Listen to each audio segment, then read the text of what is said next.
Hello friends, అందరికీ నమస్కారం. ఇది తెలుగు లైఫ్ స్టోరీ. మనీ మంత్ర అంటే యూనివర్స్, డబ్బు గురించి ఈ సబ్జెక్టు. మీకు పూర్తిగా వినాలని ఓపిక గనక మీకు ఉంటే పూర్తిగా విన్నందుకు ప్రతి ఒక్కరికి థ్యాంక్ యూ సో మచ్. అలాగే విశ్వానికి కృతజ్ఞతలు. ఏదైనా సరే మనము ఏదో విన్నామా వదిలేసామా అని కాకుండా ఫస్ట్ మనకు నమ్మకం ఉండాలి. ఆ తర్వాత మనం నీవు అనుకున్నది సాధిస్తే అప్పుడు పూర్తిగా నమ్మొచ్చు. ఒకవేళ సాధించలేకపోతే నమ్మొద్దు. ఇప్పుడు స్టోరీలోకి వెళ్దాం.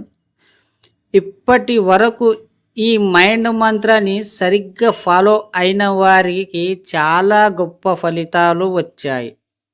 మిగతా వారు కూడా ఈరోజు ఈ క్షణమే మొదలు పెట్టండి. మీరు ఆధ్యాత్మిక పరంగా ఆనందంగా ఉన్నతంగా మీ జీవితాన్ని తీర్చిదిద్దుకోవడానికి ఇదొక చక్కని మార్గం. ఈ రోజు నుండి ఒక పని చేయండి. మీతో వీలైనన్ని మొక్కలు నాటండి. మీకొచ్చిన దాంట్లో 10% ధార్మికపరమైన సేవలకు ఇవ్వండి. ఉదాహరణ, గోశాలలు, ఆశ్రమాలు, సంఘు సేవా కార్యక్రమాలు.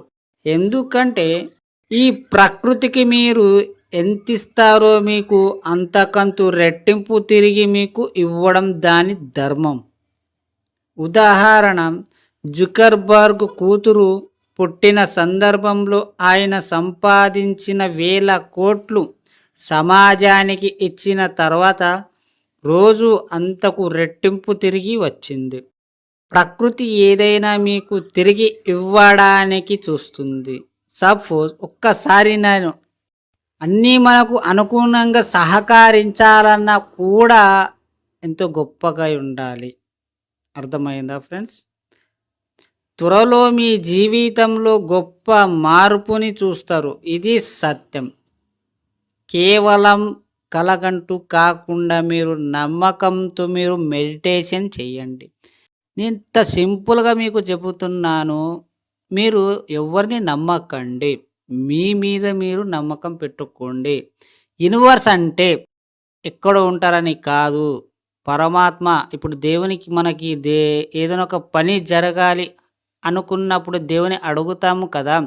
అలాగే మీరు ఏదైతే మీరు పని జరగాలి అనుకుంటున్నారో జరిగిపోయినట్టు ఊహించండి. అంతే, సింపుల్ మ్యాటర్. మీరు గమనించండి. మీకు ఒక వస్తువు కావాలండి అంటే ఆ వస్తువుని దగ్గర ఉంది అనుకొని మీరు కృతజ్ఞతలు చెప్పండి విశ్వానికి.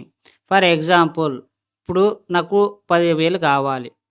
ఆ 10,000 నాకు ఈరోజు ఇచ్చినందుకు ఆ విశ్వానికి కృతజ్ఞతలు అని చెప్పండి. సింపుల్.